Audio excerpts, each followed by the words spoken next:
If Bob Myers does walk away, how much autonomy will that new GM have? What if that new GM comes in and says, I don't like this piece. This set me up for failure. I don't want to resign Draymond Green. I don't want to be married to that extension. I don't want to extend Klay Thompson. I want to move off of Jordan Poole. I want to resign him. I want to move him. I don't know if Bob Myers walks away. Everything. I agree. It's on the table. Well, look at the Nets situation, and everybody's going to say, you don't have the assets. Look at the trades in the NBA over the last 4 or 5 years. Did you see what Kyrie got traded for? Yeah. Did you see what Kevin Durant just went for? Because I got it pulled up right here. What about Chris Paul? It was him and TJ Warren. Right. Bridges, and I really like Mikal Bridges, but that would be a comparable to a Wiggins deal. Mikal Bridges, Cam Johnson, Jay Crowder, who didn't even report to Phoenix this year, and 4 first-round picks. And that's for KD. Pull up Chris Paul. Oh, I'll do that right now. Because I remember the bubble. So remember the bubble? Good call. I'll pull that Chris up Paul and the Oklahoma City Thunder lost in the first round to the Houston Rockets in 7 games. And listen, remember Chris Paul after the bubble? This Hold on, is such Chesky. a bad trade. Hold on. Oh my I know. God. I'm going to put it. Yeah, By the way, good. you're listening to 95.7 The Game, KTMZ, my FM, God. and AC1 San Francisco. Always off on the free out of ship. Reason why I remember this trade so vividly. Yeah. Chris Paul, after the bubble, starts talking. And he starts talking about his future. And I was like, oh, Chris Paul's already gone. He's getting traded this offseason. And I got so much blowback saying, how the hell are you going to trade that contract? Well, they did. Yeah. And go ahead and read the details. This is an insane. So he got traded to the Phoenix Suns with some guy, Nader, whom nobody knows, for Oubre Jr., Ricky Rubio, Ty Jerome, some guy, Q, who I've never heard of, and a 2022 protected first-round pick. My jaw's on the floor. Russell Westbrook, did he not get traded multiple times despite making over $40 million a season? Yes. So don't give me the stuff that some of your assets can't be traded because of the price tag.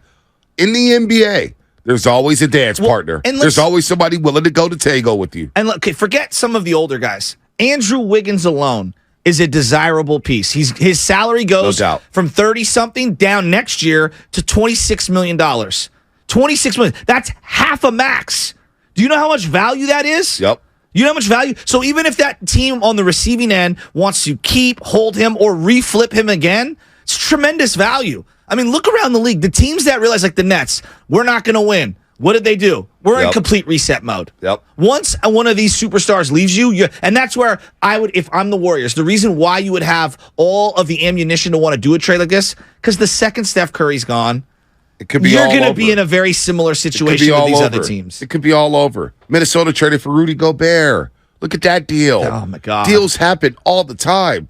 There's always a willing trade desk. So when you got the Warriors books and some of the ages of the players and some of the transition and what happened in the preseason, everything is on the table, folks. And that's how we have to be thinking with the Golden State Warriors.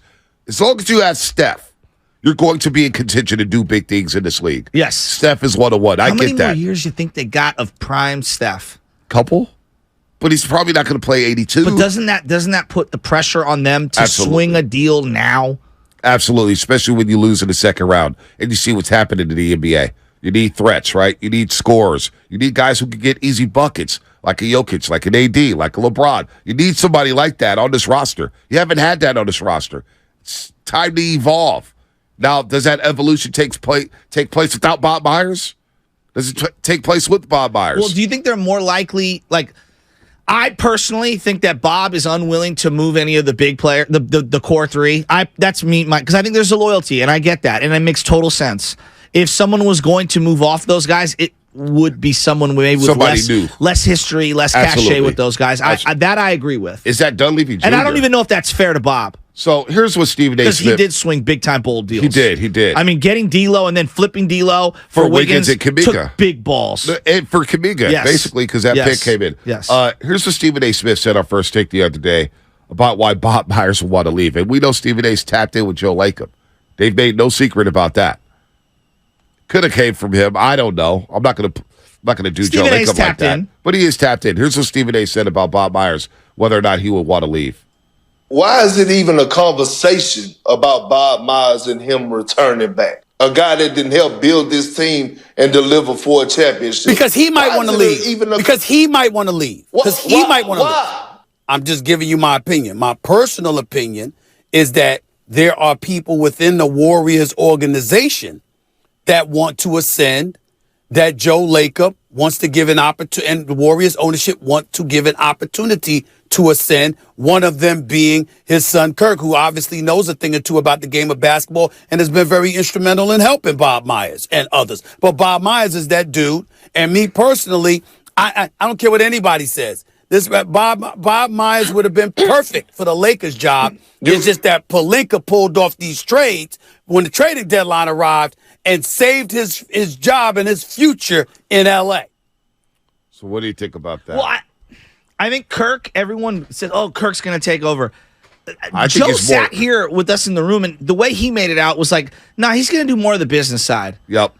More ownership stuff.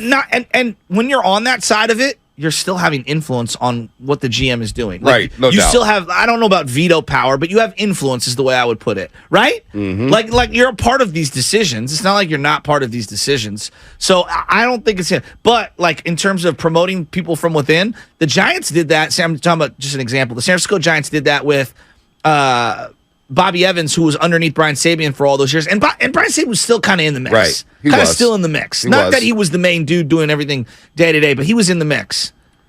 Probably not the greatest example, but I like Bobby Evans. He was in the mix. So the Warriors' salary cap as of now, $134 million. The luxury tax, $162 million. Now you got the new second apron luxury tax threshold. I'll explain that a little bit later, but that's $179.5 million.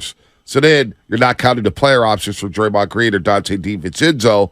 Not counting those. The Warriors owe about 181 to 10-plus players, plus the 19th pick in the 2023 draft.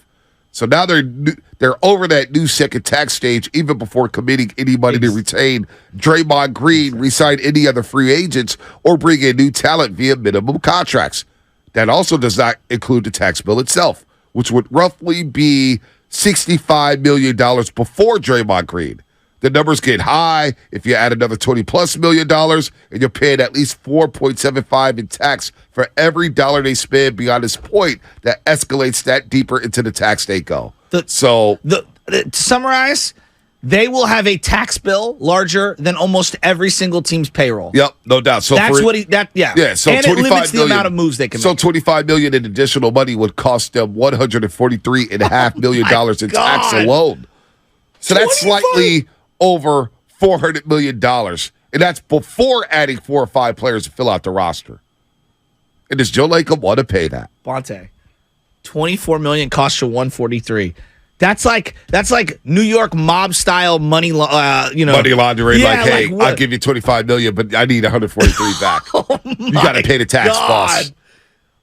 Wow. That's what we're dealing with here. Wow. So I don't think people they have to really absorb that fine. And that's where the part where I hear about people saying like, oh, Joe Lacob, this and that. He didn't put they were looking to try to get the youngsters to have impact, because if you're going to pay $3 million for a youngster, you pray to God you get some value on it and that person ends up being an ascending player. Because like a Jermichael Green costs you comparable, and you're at the end of the road with someone like that.